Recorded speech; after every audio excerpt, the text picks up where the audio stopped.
Hello everyone, good morning. তোমরা সবাই কেমন আছো কমেন্ট করে জানিও। আমরা কিন্তু বেশ ভালো আছি। চলে আসলাম শনিবারের সকালে ছোট্ট একটা মিনি ব্লগ তোমাদের সাথে শেয়ার করতে। আজকের মিনি ব্লগটা তোমাদের একটু হলেও ভালো লাগবে। শাড়িটা পরে ভিডিওটা আপলোড করার পরে তোমরা তো একদম ঝড়ই তুলে দিয়েছো আমার কমেন্ট বক্সে।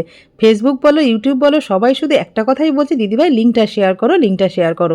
লিঙ্কটা আমি তোমাদের সাথে কেন শেয়ার করবো বলো তো? নিজে এত কষ্ট করে খুঁজে খুঁজে শাড়িটা বার করে নিজের পছন্দ মতো নিয়েছি, তাও আবার তোমাদের সাথে লিঙ্কটা শেয়ার করতে হবে? তোমরা আবার রাগ করলে নাকি? আমি তোমাদের সাথে একটু মজাই করছিলাম। আমার মিষ্টি বোনেদের সাথে আমি একটু মজাও করতে পারবো না?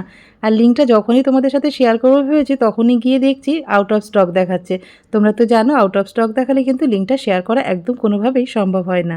বিকালের মধ্যে সব কিছু ঠিক হয়ে গেলে অবশ্যই লিঙ্কটা তোমাদের সাথে আমি শেয়ার করে দেবো। আজকে শনিবারের দুপুরে এমন একটা রেসিপি তোমাদের সাথে শেয়ার করব, রেসিপিটা দেখার পরে প্রত্যেকের জিভে কিন্তু জল আনতে বাধ্য হবে। তা চলো সেটা এমন কি রান্না করব যে প্রত্যেকের জিভে জল চলে আসবে, সেটা তোমাদের সাথে অবশ্যই শেয়ার করব। তা দেখো, আজকে শনিবারের দুপুরে যা যা বাজার এসছে সমস্ত কিছু কিন্তু ধুয়ে একদম গুছিয়ে রাখলাম জায়গা মতন। তারপরে চলে আসলাম সোজাসুজি রেসিপিটাতে। রেসিপিটা বানানোর জন্য দেখো, প্রথমেই কিছু মশলা আমি মিক্সার জারে মশলাটাকে বেটে নিলাম। মশলার মধ্যে রয়েছে টমেটো, পেঁয়াজ, কাঁচা লঙ্কা, আদা, রসুন, সমস্ত কিছু ভালো করে মিহি করে পেস্ট করে নেওয়ার পরে আমি এক বাটি চিংড়ি মাছ দিয়ে দিলাম।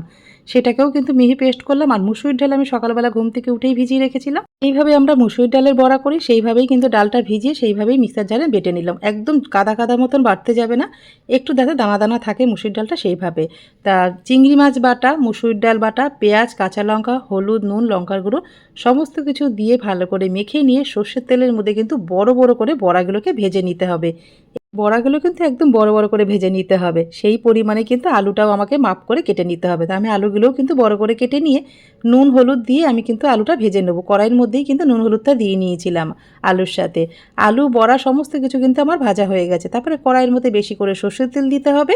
তার মধ্যে তেজপাতা, জিরে ফোড়ন দিয়ে দিলাম। তারপরে বেটে রাখা যে মশলাটা, পেঁয়াজ, আদা, রসুন, কাঁচা লঙ্কা, টমেটো, সেগুলো কিন্তু আমি 4 চামচ মতন ভরে ভরে দিয়ে দিয়েছিলাম। অল্প করে জল দিয়ে মশলাটাকে ভালো করে নাড়াচাড়া করার পরে কিছু গুঁড়ো মশলা দিয়ে দিলাম। গুঁড়ো মশলার মধ্যে রয়েছে জিরে, ধনে, লঙ্কার গুঁড়ো, হলুদের গুঁড়ো, নুন, কালার লঙ্কার গুঁড়ো, সমস্ত গুঁড়ো মশলাগুলো দিয়ে অল্প করে জল দিয়ে মশলাটাকে ভালো করে কিন্তু কষিয়ে নিতে হবে। তারপরে দেখো, আলুটা যে মশলা কষে গেছিলো, আলুটা দিয়ে কিছুক্ষণ কষানোর পরে পরিমাণ মতন জল দিয়ে ঢেকে রেখেছিলাম। তারপরে কিন্তু আলুটা যেই সেদ্ধ হয়ে এসেছিলো, তারপরে ভেজে রাখা চিংড়ি মাছ, মুসুর ডালের বড়াটা ওর মধ্যে দিয়ে দিয়েছিলাম। নামানোর আগে অবশ্যই কিন্তু ঘি, গরম মশলা দিতে একদম ভুলবে না। দুপুরের পাতে যদি এরকম চিংড়ি মাছ, মুসুর ডালের বড়া রসা থাকে, তাহলে কিন্তু আর কিচ্ছু লাগবে না। একবার তোমরা এইভাবে বানিয়ে দেখতে পারো, খেতে কিন্তু দুর্দান্ত লাগে। আর কোনো রকম মাছ মাংস কিচ্ছু লাগবে। বাজার থেকে বরমশাই যেদিনকে একটু বেশি করে চিংড়ি মাছ আনবে, অল্প একটু বাঁচিয়ে রেখে দেবে রান্নাটা করার জন্য। যেদিনকে মাছ মাংস থাকবে না, সেদিনকেই রান্নাটা করে দেবে। মাছ মাংসকেও কিন্তু হার মানাবে। রেসিপিটা কেমন লাগলো কমেন্ট করে কিন্তু জানাতে ভুলো না।